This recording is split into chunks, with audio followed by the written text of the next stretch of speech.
Hi everyone, it's Sister Jenna from America Meditating Radio. I hope you've been enjoying Wiseish, which you can get live on Twitter, Facebook, or YouTube from 8:30 a.m. to 8:45. But you can also get it on demand 24/7. It's going to be your power boost for the morning. It's your daily dose for the soul. It's just going to encourage you to make the day that much more valuable. So join us. Looking forward to seeing you.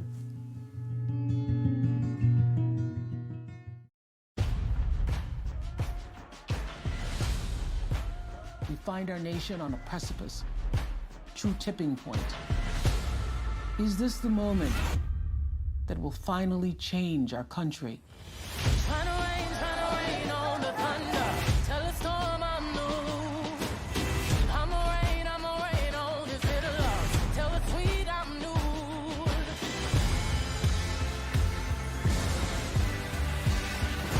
It's not a broken system. It was built to function exactly as it is. We must respond with bold action. This is our country, too. We can build new systems that do what they should. I'm a walk, I'm a march on the regular. We are united. We are standing. Follow away. And we are going to fight this fight. Freedom, I can't move. Freedom, cut me loose. I break chains up on myself. There is something happening across this country. When we work and when we fight and when we march and when we speak up and when we offer solutions, we win. I'ma keep running cause the winner don't quit on themselves. It's always the right time to celebrate women and black women in particular. It is an opportunity to show the nation and the world that we will act. It has been an inspiration. You have the choice, and it is that choice that gives you power. Vote. Vote like your life depends on it because it does. That is what we need next. Action.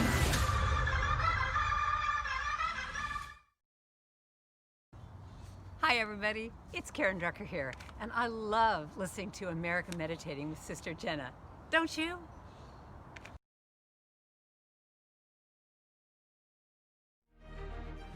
Hi everyone, I'm Sister Jenna. Welcome to our special Zoom meditation segments.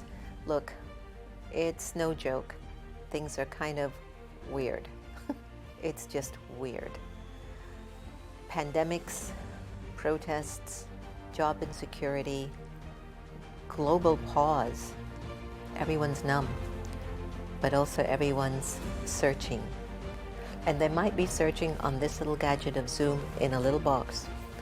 People from all over the world who don't know each other are coming together in Zoom rooms to figure out who they are, why they're here, and how to meditate. Meditation is something that we've often thought that if we make our minds empty, we've meditated. I don't believe that. I think it's important that we learn how to channel our thoughts in a right way that are connected to our vision, our goal, our spiritual attainments, our mental capacity. Then you're really meditating.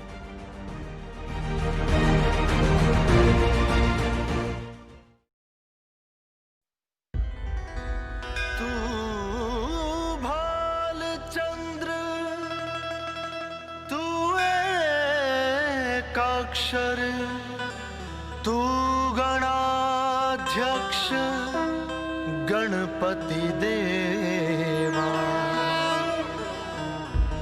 तू वक्रतुंडाय तू विश्वराजा तू मा पुत्र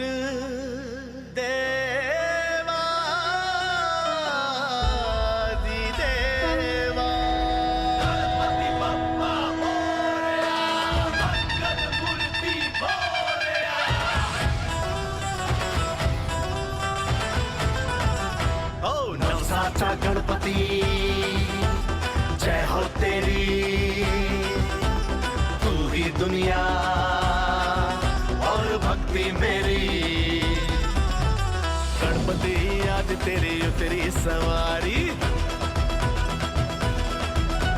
प्यारी तेरी काया पप्पा तू है विघ्नहारी गणपति आज तेरी उतरी सवारी प्यारी तेरी काया पप्पा तू है विघ्नहारी तेरे बिना बिना जीवन सुना चार भुजाधारी केसरी तेरा पटका पप्पा मूषक सवारी ओ पप्पा पप्पा आज तेरी उतरी सवारी नाचे दमादम दुनिया ये सारी ओ पप्पा आज तेरी उतरी सवारी नाचे दमादम दुनिया ये सारी पप्पा आज तेरी उतरी सवारी नाचे दमादम दुनिया ये सारी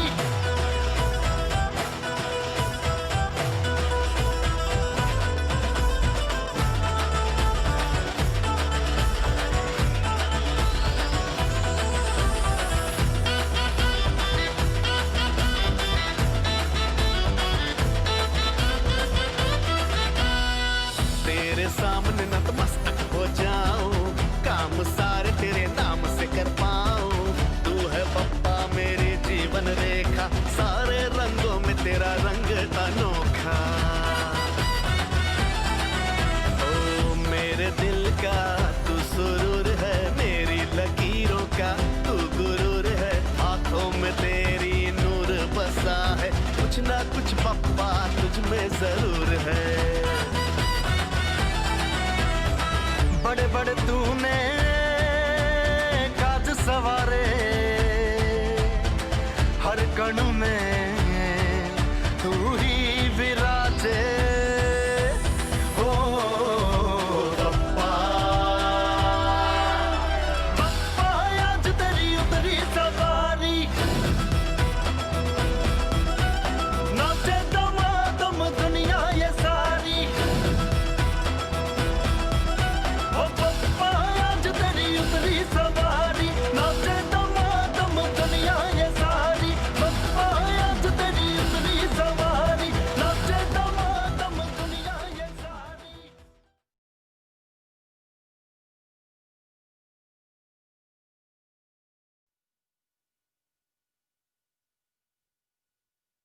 Shanti, welcome everyone. I'm sure you enjoyed that wonderful festive opening for the celebration of Ganesh.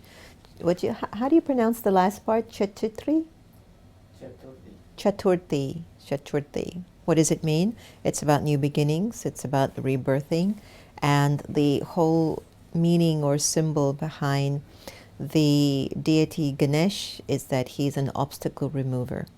So there's a beautiful Ganesh mantra. Actually, last night I was playing it before I went to bed, and I just felt as I was playing it, it's such a beautiful one. We played it this morning, and I don't know if we'll get a chance to do it now because they might flag it.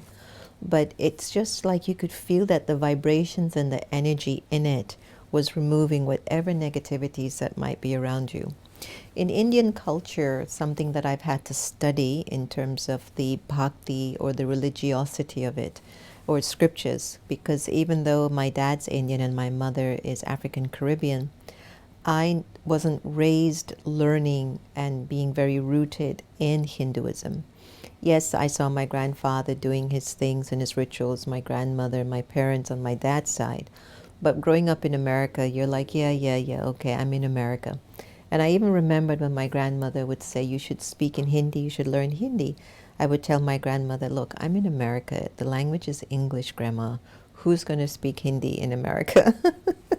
Well, I did come to sort of kick myself in the butt for that one. But I must say that when you go into the symbolic meaning behind the deities, or the symbolic meanings behind rituals, or the symbolic meanings behind certain sayings in scriptures or in cultures, you get to learn a little bit about yourself. Who hasn't out there encountered an obstacle in their life? Hands up, thumbs up, put it in the comment section. We all have, right? And who hasn't wanted to find the right thought to process, to be able to understand why we're in it, one, but how to get out of it more than anything else? We don't remember what our past deeds are all the time, and we don't understand the deep mystical energies behind actions that we perform or choose with the intentions. The intentions behind the choices we make determines the result. And a lot of times we don't know that. And we have been so wired to perform actions or to do things with a motive. And in the teachings of Raja Yoga meditation, the whole essence of Raja Yoga meditation is to perform actions without a motive, to perform actions with wisdom, to be able to do things in God's remembrance, in Baba's remembrance, where you don't feel you expect a return. They would call that Sattva Pradhan karma, very Sattva karma, pure karma. And the more pure karmas are recorded in the consciousness of the soul, the more the soul begins to feel a great sense of security, knowing that the destiny, the future, the vision of that soul will be very secure, very safe. Now, it's not to say none of us will go through obstacles. There's always a part in our lives where we start to believe in a particular thought. And because we believe in that particular thought, we begin to envision the reality of that thought in the mind. If the thought is connected to algae, remember algae? A for anger, L for lust, G for greed, A for attachment, E for ego. If the motive in that thought has the influence of algae, it will definitely manifest a visual, something that you can physically envision. And in your thinking it and then envisioning it, you will get the return of why you are thinking that and envisioning it. You will get the feeling back. When you get the feeling back, if you have enough wisdom, if the feeling is connected to algae, the soul will decide, I don't want to perform this action. If when you get the feeling, it's liberating, it frees you, you feel it's no way putting you in a bondage, the soul will make a choice. This is something I must do. It's connected to the vibrations of Baba. It's connected to the vibration of my angelic form or self or vibe, or it's connected to my deity form, which are qualities and virtues that we all have the power to embody as human beings. So, when we look at an obstacle in our lives, which we've all had obstacle, and today in the studio, we have our wonderful sister Hina, who has come to spend the weekend, and she's sitting here with us, and we're just having a wonderful talk, and she has this way of telling a story and laughing at the same time. So as we're listening to the story, we're not sure if it's a joke or if it's just a story. But she says, yeah, my brother Sid says the same thing. You're going to laugh or you're going to tell us the story, which one? So I was looking at that moment with her personality, how much joy she has in her personality. That means a lot of the things that she does, even if it's mundane, she finds happiness in it. She was happy just maybe washing the dishes upstairs. Yeah, just such a nice dishes. She's just a happy soul, right? So that's her energy of thought. I don't know where she is. Just think about it. When she thinks of doing things, there's a connection to a kind of a joy that she's living with inside of her personality. So maybe a lot of the choices that she makes, she connects it to her joy. So let's go back again to where obstacles come from. If I have a thought and then I visualize that thought, and in my visualizing the thought, I get the feeling, something connected to algae. Recommendation, don't do it. Recommendation, don't feed it. Recommendation, don't even ask someone for advice. It's just not the right thing to do. Because once you realize that this might make somebody angry, this might be very lustful, which means you're never going to be satisfied. It might serve your greed. It might serve your ego, where you think it's all about you, I don't care about anyone else. Or your attachment, that maybe it might deceive you so deeply, that you develop attachment for it, a flavor for it, that you can't let it go, that you become addicted to the emotion. It can take you down the downward spiral.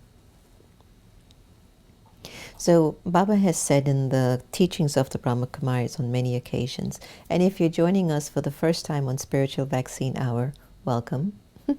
I don't even remember if I welcomed myself and welcomed all of you this morning, but I was just so excited with the Ganesh dance that was being shared at the beginning of the show. But in our program here, if you're joining us for the first time, it's just really a very homely, comfortable setting to where we just come together very naturally, very purely to support each other at a particular level of spiritual growth and development. So welcome to the family and the community. So as I was speaking about the whole notion of obstacles, right? It's when we feel like we can't see our way through something that we've done, something is connected to a motive that was fed by algae. And the visuals of that is a visual I begin to believe in, that against my own conscious wish, I just repeat it. I'm just going to repeat it. I'm going to give you an example. One of my gifts from God is that I'm extremely creative. I could look at an ant and come up with something creative with an ant because I just see things differently. What's at the root of it? Many times when I look at things, I try to see how does this take us towards a deeper, beautiful experience, a connection to God, a connection to Source, a connection to love, a connection to peace. Do I do it 100% of the time? No. I wish I could, but I don't. But I do feel that there is a real opportunity here for us during this pandemic to be able to go inwards and begin to really investigate what are my thoughts revealing about me. So we're going to go back again to obstacles. When we have an obstacle in life, it is from a belief system. You might think it's an obstacle in your marriage. You might think it's an obstacle at the workplace. You might think you're having an obstacle with money. But the reason why the obstacle is there, it's because you're thinking it. You are thinking at the level of the obstacle. Let's say, for example, I really don't trust my wife anymore. The more you feed that thought, the more you start to visualize, I can't trust my wife, or I can't trust my husband, oh, I don't trust my children. What are you seeing in your mind when you have that thought? And what are you feeling? Give it a thought. You get what I'm saying? Because you're thinking it, you're seeing it, the feeling is connected to something to do with the algae. And if you act on it, you start to believe it's true. It is true. I can't trust my children. It is true. I can't trust my spouse. It is true. I can't trust my partner. Why? Because you see that. And you're seeing it from a place of a limitation inside of your consciousness. So whatever you are seeing inside of your head, that's what you believe. And the energy of that belief system starts to manifest the reality in front of you. What takes us very long to get over those humps is that we start to blame each other. I go, well, do you see? He did this to me, you know. He's a very mean man. He's never been like this for me. He's done this for me. They're like this, they're like that. And what we don't realize, as I deflect my own limitation of thinking, because I'm seeing it and I'm feeling it, and I'm not recognizing I need to change the way I'm thinking and feeling, I deflect that and go, my husband is like this, you know. My wife is like this. I don't trust them as far as I can throw them. Of course. And so what you will manifest is exactly that. So then you turn to a deity like Ganesh. So some folks would be like, I have to remove this obstacle. I have to remove this obstacle. And the story you have is this: the birth of this great deity. This deity has the wisdom to remove all my suffering. This deity, if I chant the mantra over and over again, this energy that is so stuck in my thinking removes this pattern that I've gotten so used to. So that's why so many, hundreds of millions of Hindus will be praying to that God today to help them to remove any obstacle that's going on in their lives. Whether it's the obstacle of money, relationship. Many folks use Ganesh for studying, that they want to be able to pass their exams so that there aren't any obstacles in their lives. So I'd like to invite you to think of an obstacle like a wall. I know in America there's a lot of talk about putting up a wall. Whatever feeds your fancy, I have no comments to make. What I've often felt, though, is that historically, walls have given a lot of sorrow to cultures, to people. But think about the people who build walls. The Great Wall of China that I had the fortune of visiting and walking, not the whole way, just a few steps. It's just way too long. That how many lives were lost building that wall? So much sorrow lined those walls. And I looked at it from that perspective. Why? Because certain people just didn't trust certain people. Certain people would say, this is my land, don't come over. And again, I can't wait for the day when the world will become a place where everybody feels they belong. And nobody keeps sending this delusional message that I'm superior over you, or this land is my land, not your land, or my culture is richer than your culture. Each culture has a gift. And it's only when we start to compare we develop prejudices. Right now in the United States of America, there's an obstacle of a system that has held back a certain group of people, people who have brown skin. And the individuals with brown skin or dark skin have kind of gotten adapted. They've adapted to working 10 times harder to just get what individuals who don't have dark skins earn or get in life. And now it's almost as if the energy is just usurped and everybody's going, but that's not fair. That's not right. So now mentally what's happening is that people are realizing, but I don't think I deserve to have to do 10 times more to get what everybody else is getting. So just imagine what's happening with the framing in the minds of people, just in this country alone. It's happening in other countries around the world, from Africa to Europe to Central South America. There's an uprising going on inside of the hearts of millions and millions, if not billions of people around the world, where people are wanting to remove their obstacles, but sometimes they don't know where to go. Because you can exchange one obstacle for another, because you're coming from a limited perspective. Let's say I have the obstacle of, I use marriages because so many of us are in relationships that are testing our last straw. So let's just say for a marriage, you say, I want to get out of this marriage. And a year later you think, gosh, you know, there's a stigma on me. I'm a divorced person. I want to get remarried because it's the right thing to do, and it's not right to be single or to be by yourself. Then you go back into a sort of a setting that you think is the norm, because your interpretation is, if you're not married, there's a stigma, or if you're divorced, there's a stigma, or you don't want to grow old alone. Those thoughts, when you make a decision with those thoughts, it's still connected to algae. So you're trading one obstacle for another obstacle. So at what point are you going to get out of obstacles? You're going to chant the Ganesh mantra all the time? Every marriage you go through, you're going to chant the mantra. Oh yeah, no, not this one's not working either, so I'm going to go to another one. You understand? So it is something in us. And I mean this with all my heart. It's the energy inside of the soul that has to change.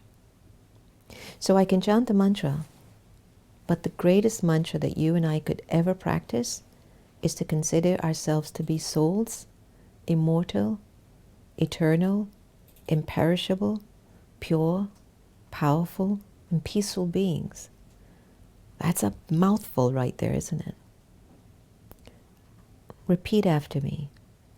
I, the soul, am immortal, eternal, imperishable, powerful, and peaceful. That's not a mantra. That's the truth. That's who you really are. And what happens is that if you don't remember that, and you start to serve your human tendency and your limited tendencies and the body conscious tendencies, then again, there we go, serving the vibrations that can create obstacles. And we can get so used to living a life of obstacle. I remembered once our president of the Brahma Kumaris, many years ago. She was telling a story about what she felt an obstacle meant. And she's put the example of an obstacle is like a bullock cart. How many of you been to India and seen a bullock cart, right? But she says a bullock cart in a one lane sort of a pathway. So imagine the bullock cart is stuck in that little alley, and you can't go to the right, you can't go to the left, you can't go on the, it's like you're stuck. So how do you get over it? Then she says, like, you had to raise your vibration and raise your consciousness to jump over it to get to the other side. So similarly, with our own obstacles in life, we keep trying to deal with them horizontally. But in order for us to overcome our obstacles, we have to go vertical, which is upwards and beyond the current situation, that I don't have to keep feeding the energy of that situation. I can't keep feeding the situation the way that it is. I have to rise above it. So when we're trying to become destroyers of obstacles and have wisdom in our actions, then when we have wisdom in our actions, we're always going to go above. Always going to go above. Did you see the dance routine and the guy was doing the elephant thing? I just thought that was cute. I was, look at that. You know, and imagine when performers and entertainers start to come together and put stories that can make us think more about ourselves. It's an amazing experience. I mean, it's incredible. So I want to take us into a little meditation, and I hope what I've been sharing with you makes a lot of sense. Because I do believe that once we can conquer our minds and really begin to come from a place that is the opposite to algae, which is a place of security, a place of peace, a place of love, a place of power, a place of purity, a place of honesty, a place of royalty, a place of happiness, and we make our decisions from that intention, there will be no obstacles. Because, why? You're coming from a place of freedom. Whenever you make a decision, and the feeling behind that choice that you're about to make or decision you're about to make has you feeling free, it's the right thing to do. Now, I don't mean a freedom that says it's just about me, I don't care about the other person. That's not freedom. That's ego with a little bit of dash of attachment, with a little bit of greed, with a little bit of lust, all of that. That's not what I'm saying. But I'm saying that when you make a decision, and when you're feeling this decision like it's liberating you, it's just liberating you, it's making you feel very, very light, then you're saying, this is it. This is the decision I need to make. Santosh and I and the team, we've been working together for over 10 years. We've been literally working for almost 15 years together, okay? So we've learned about each other's strengths and each other's weaknesses. They know mine, I know theirs, but I don't want to hold that. And sometimes when we get into any difference between each other, it's because I keep seeing them beyond their limits. So I will give a test paper to go beyond their limits. And you know what they would tell me? You know what they would go, that's not me, sister. I'll go, that is going to be you. No, because I could see the potential. You don't keep staying where you are. You will attract obstacles in your life. Sometimes we think we're playing life safe. It's a big, big misconception. We play life safe thinking, no, I don't want to try anything new. Let me stay consistent because it's in a little box. It's what I'm in control of. It's what I'm used to. But you don't know how much stagnant water is being held by you staying in the same energy space that you've always been. Why we're always asking you to raise your bar of excellence, move towards higher levels. Why do people get higher education? One, some people are interested in learning more. Two, some people want more economical freedom. They want more freedom financially. Three, maybe they're just interested in a particular area in life that they go, oh, I want to learn about this, like flowers. To put flowers together. Today, Naveen Bhai, how often do you put bouquets of flowers together? Was it your first time today? Yeah. Acha, and I knew that. So here's a story. In the kitchen, Brother Naveen and Sister Hina came to spend the weekend to check on me to see if I was good.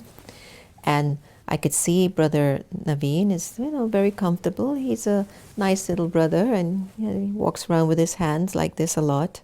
He doesn't know it, but I watch him. And I go, okay. So that, okay, yeah, see? I didn't even notice. But you see, he had his hands like this. He was like, yes, sister. Anyway, so we're in the kitchen today, early morning, it's breakfast time. And one of the things about being Baba's instrument is that you open up the fortune of individuals. So how do you do it? You delegate. Some of us want to do everything by ourselves and always mess up because it's too much. And then some of us say, how can I create your fortune? Think about a city. 5,000 is the population, but there are 3,000 jobs. What happens to the other 2,000 people? Are they not worthy? So if you can even give them something to do, they will feel like their self-respect is there. One of the things I've loved about traveling through India, one man stamps, the other one signs, and the other one goes, thank you, ma'am. Think about that. One man stamps, the other one signs, and the other one said, thank you. Everybody has something to do. It's a large society, 1 billion people in population. How do you find a way to make everybody feel useful? So back to this morning. So this morning we're in the kitchen. Santosh is busy.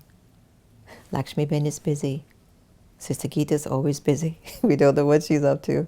Happy is busy. I was busy. So I'm in the kitchen with everyone, and Naveen is like, yeah. Oh, sister, so nice to see you. Oh, it's a wonderful meditation this morning. I go, yeah, I'm sure. All right, you ready? Uh-huh. Can you put these 3 bunches of flowers together? Now I knew he knew nothing about how to do the flower. Where the vase, what is a vase? Right? So he's looking at it, and he was so innocent and so cute. He didn't allow the obstacle. Let me give you the example. He didn't allow the obstacle in his mind to at least tell him, sister, I can't do bouquet flowers. It's for sisters, no? No. But he applied whatever aspect of wisdom he had in this particular action. He goes, well, how difficult can this be? Flower need water, no? And this is a jar. Okay, so he put the water in it. And then he opened up the 3 different things. And I watched him, he was like taking some of the petals off, and some of the petals didn't need to be pulled, but he pulled the petals anyway. And I was watching him. But I knew he was learning, because some of the bouquet of the flowers, they were falling off on some of the rose petals, on the stems, some were falling. But he decided to go, oh, let me maybe they're all supposed to come off. I didn't say anything.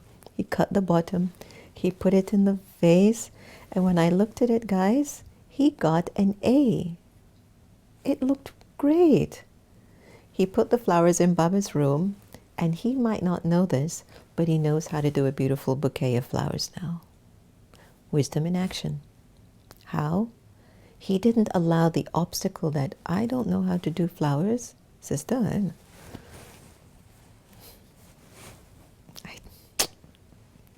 can I do something else? He said, okay. So when you have an obstacle in your mind, it stops you.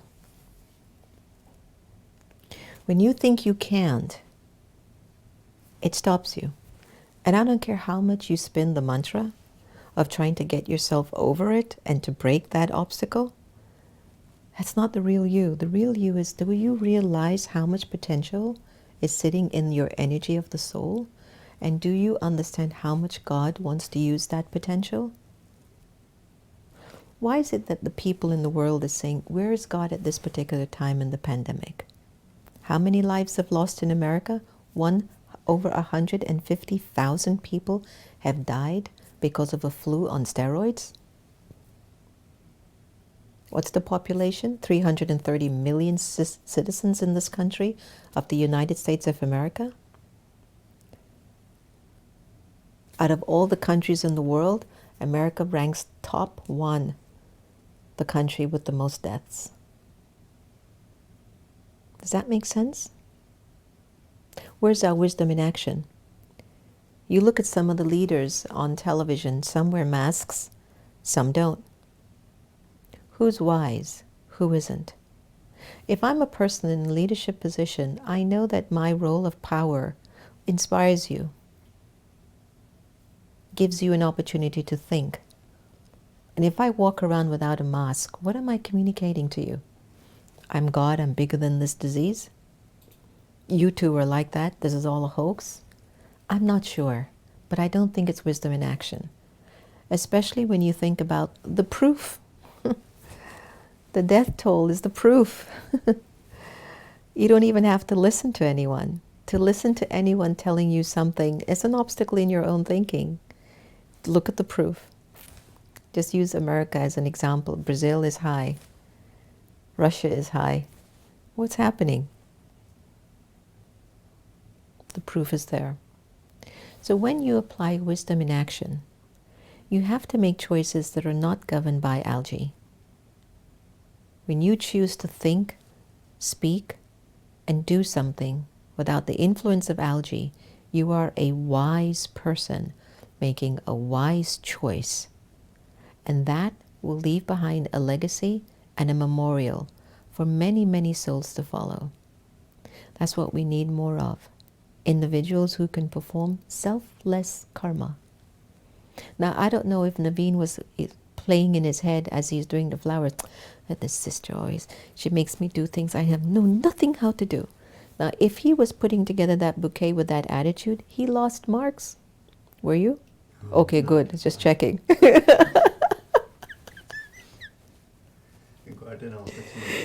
I was checking because sometimes when you're given a particular duty and you feel so insecure, a part of you is, I don't want to mess up.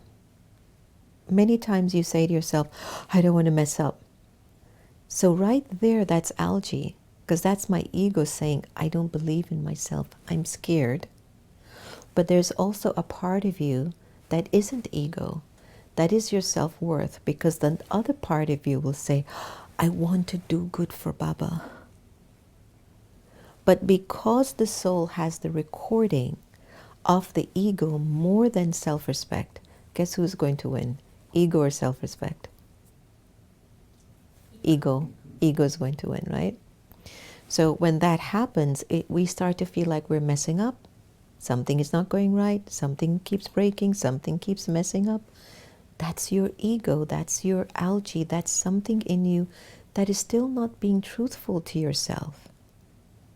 When I mess up, I would look at myself and go, what am I doing? Why do I keep doing this? Because if I don't clear the energy in my personality, I'm going to get accustomed and addicted to my life being difficult, to having obstacles, to being less. And I go and I pray and I meditate and I sit with Baba and and I'm thinking big ideas and big dreams. And I can't even cook. Scrambled tofu, something so simple. Oil, Old Bay season, hot oil, put the tofu, crumble it up, scramble it, it's done. So that's deception. And what happens, you're creating these aloof, big ideas and big dreams, right? But at the root level, you haven't put the experience or the quality in. So you're always going to bump into an obstacle because there's a part of you that if you're being very honest with yourself, you are saying, I don't believe I can do this. But you're not listening. Because there's this idea.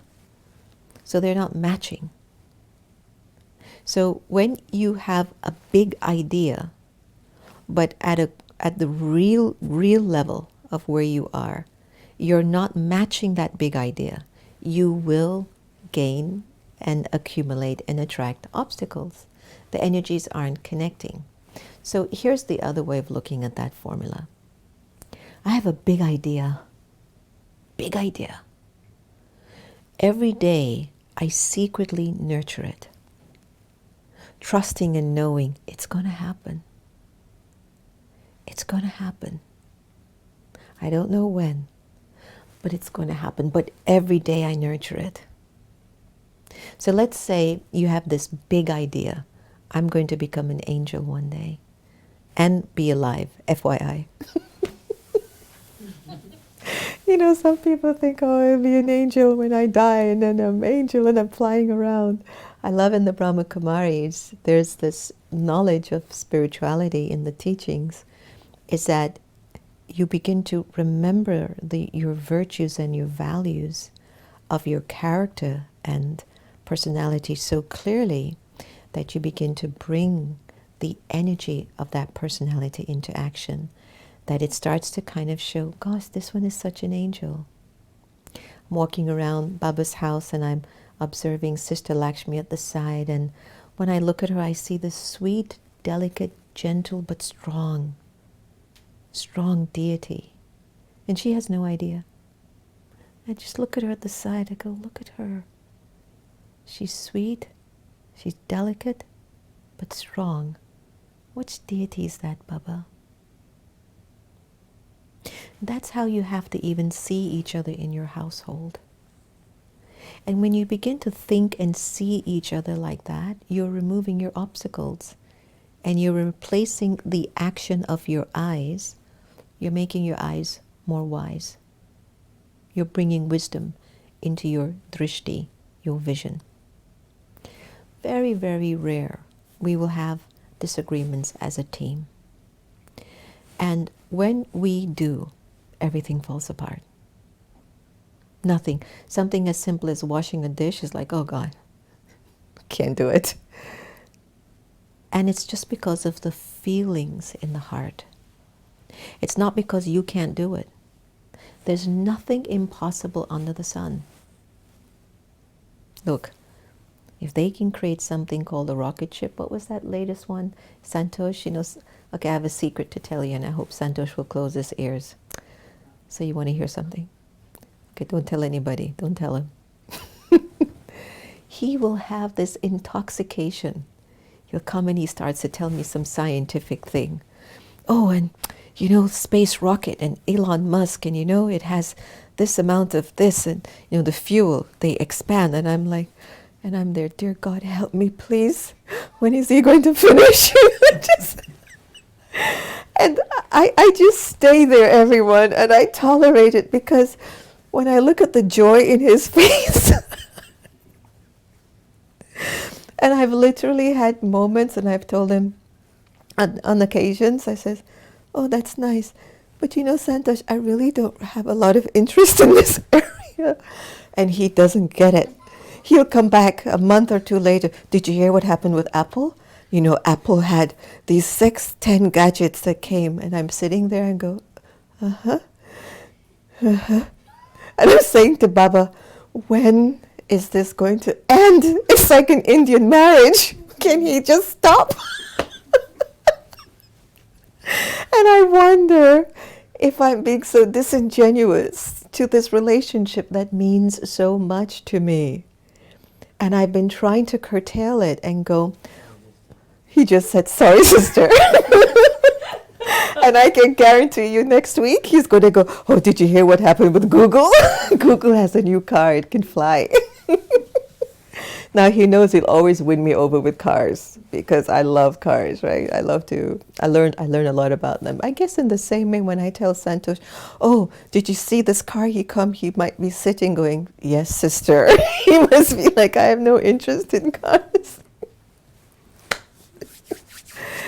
Anyway, the point that I'm making is that even when you're listening, the question is, in what state?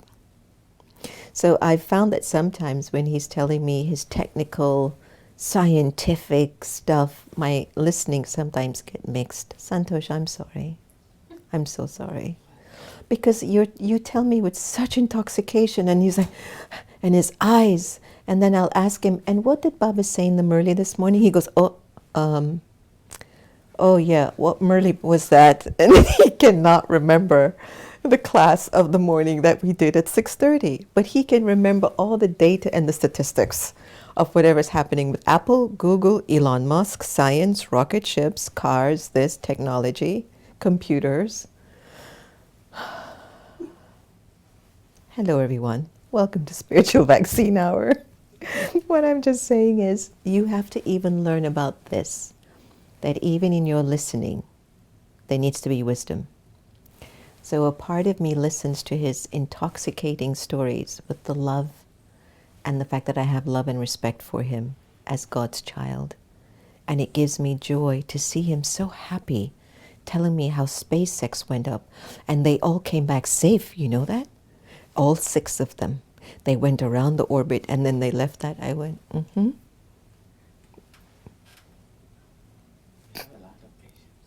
He just says, I have a lot of patience. And I said, yeah, very good, Santosh. Yeah, and he has no idea I'm not interested, right? Because he's so intoxicated. Oh. And then all of his Hyderabad personality. And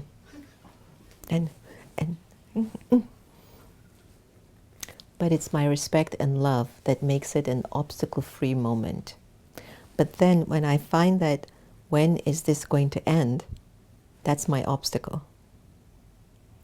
And it's funny because I've lived through so many of his stories, and he has also mine, but I've never allowed that obstacle to interfere in our relationship. It's like Sister Gita will come, and she will tell us 100 times, I want to go to Miami. We go, mm-hmm. Can we go to Miami today? I went, mm-hmm, pack your bags, mm-hmm. And then sometimes she'll call up the family and go, hi, oh gosh, I'm just feeling, can you take me to Miami? And the family has accommodated her 110 million times. Yes, sister, but we just came back from Miami, no? Oh, we did? So we kind of have to find ways to work with each other, to help each other, wisdom in action. How can I still appease you, make you happy, but at the same token keep myself happy too? It requires a lot of trial and effort. It requires being sensible, understanding the hearts of people, but also understanding your own capacity and your own heart. But at the base of your wisdom in action, make sure your motives aren't impure for the well-being of those around you. Never wish them something not good. If you really want to accumulate more wisdom in everything that you do, always come to the conclusion, I want to bless you. I wish you the best. I want you to be happy in life. And then whatever choices you make, let it come from that place, even if it means you have to say a no.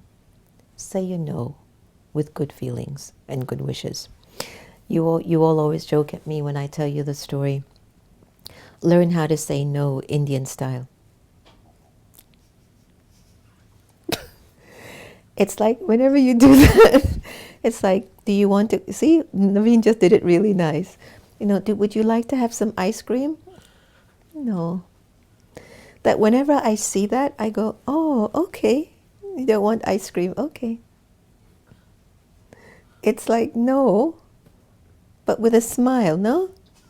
Now, sometimes I remember the brother who was at a center with me many, many years ago. And when the sisters, and sometimes even if I had to ask him something, and he was from another cultural background, when they would ask them, could you do this for me? No. And he just moved on. And the poor sister would be left, they just wouldn't know what to do because they're not used to that. They weren't used to a no meant no, right? No, N-O, which means no obstacles. No. But there's something very complex when you say no but mean yes. No. It's like you don't know how to interpret, right? So that's where I want you to pay attention to your mixture of motive inside. Part of you wants to do it with pure feelings, another part of you does not. Don't make a decision when your motives are mixed. It becomes complicated. Pause. Give it some time. Wait if you can. If you can. If the situation gives you the opportunity to give it some space, just do that. And then go inside to the soul. Go to Baba and say, Baba, what would you do in this situation? The answer will come immediately. And you will get a very wise result or a wise answer for you to perform that action. Okay? All right, so thank you all for joining us. I can't believe I went on and on and on. My apologies. We should have done a meditation, but I don't think we're not. We're going to play a song or something at the end. Santosh, what do we have at the end to play? Is that a song at the end or? Okay, so we'll play, I guess we'll play Sean's song at the end. Sean Galloway, okay. So thanks a lot. I don't know if anyone has anything you'd like to share with me tonight. Did you guys like the session today? Yeah, Hina? Enjoyed it. You enjoyed it? Okay, you didn't feel embarrassed when I was talking about your stories, did you? Oh, no. Good.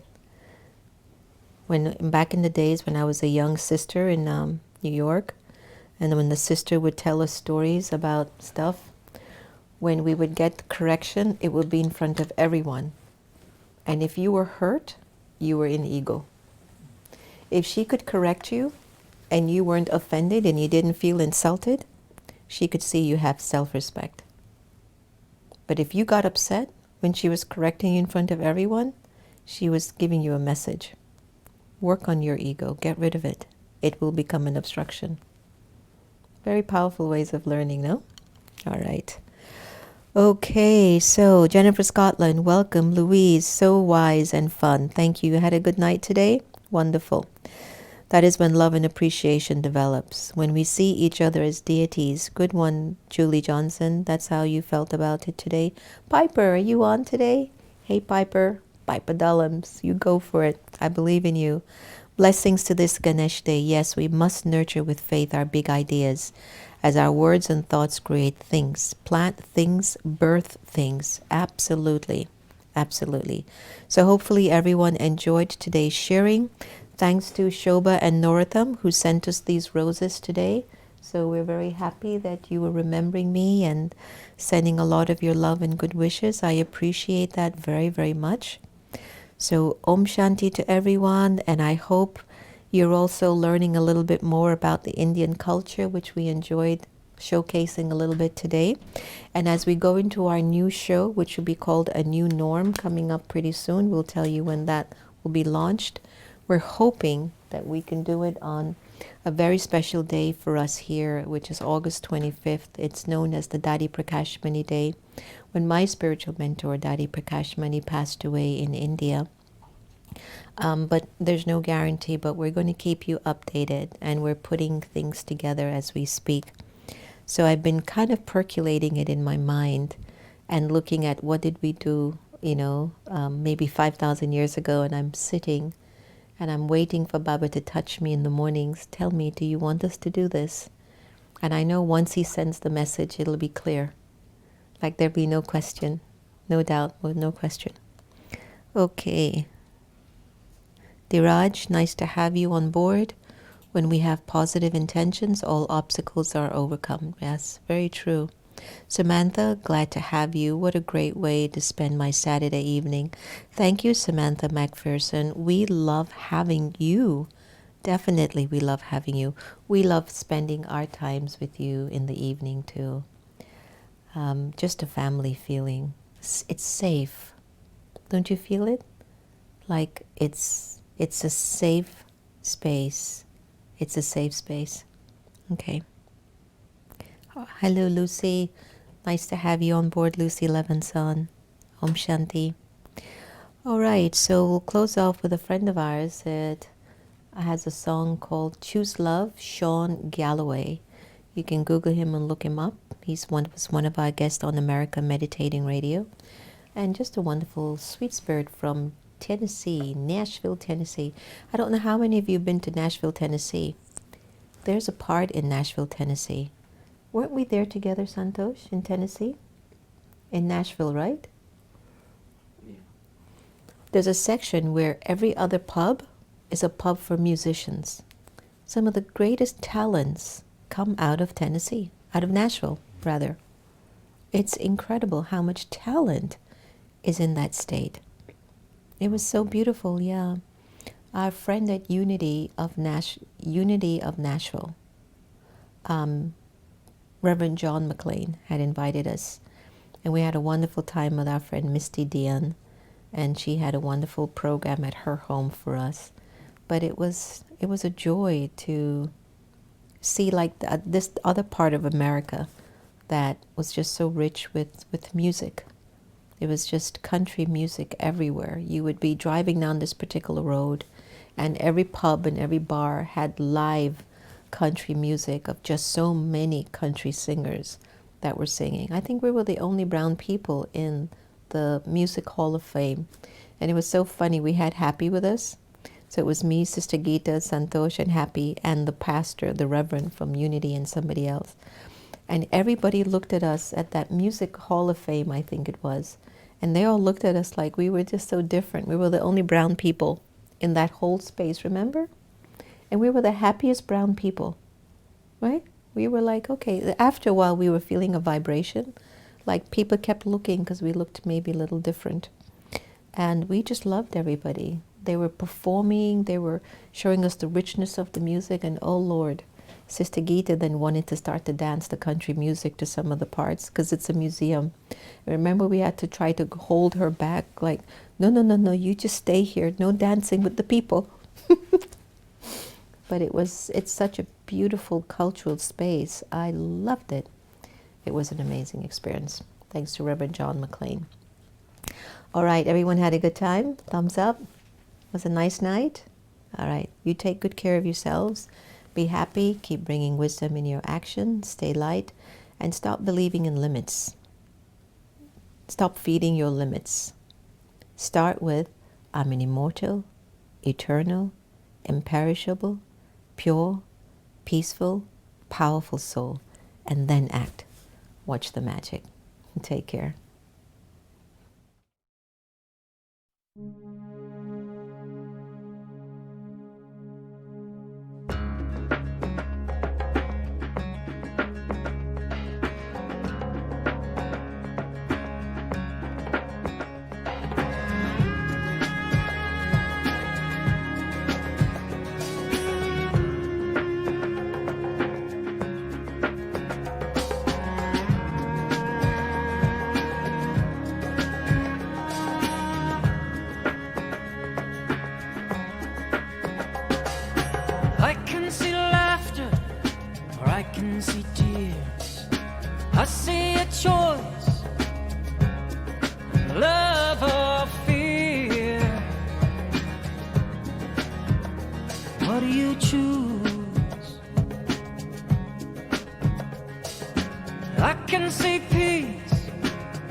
I can see sharing, or I can see greed.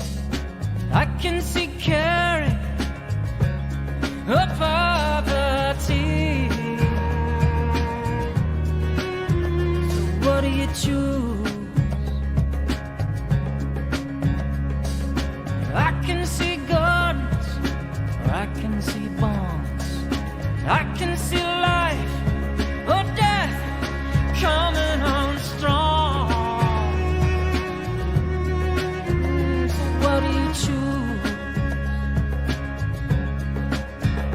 Now I choose to love where freedom flies from my heart, where the light keeps shining. And I choose to feel the whole world crying for the strength that we can rise above. I choose love. I choose